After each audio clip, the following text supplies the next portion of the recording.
音で涼しくなるって本当？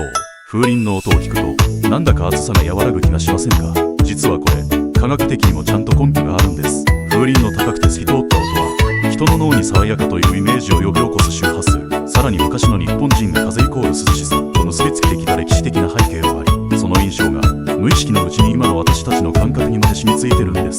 つまり風鈴は空気じゃなくて心の温度も下げてくれる存在なんですね。お家に風鈴がある方は今度そっと鳴らしてみてください。その一音が思った以上に気持ちを涼しくしてくれるかもしれません。そして次回は蚊に刺されやすい人の共通点についての雑学をお届けします。気になる方は明日もぜひ。ことたねチャンネルでした。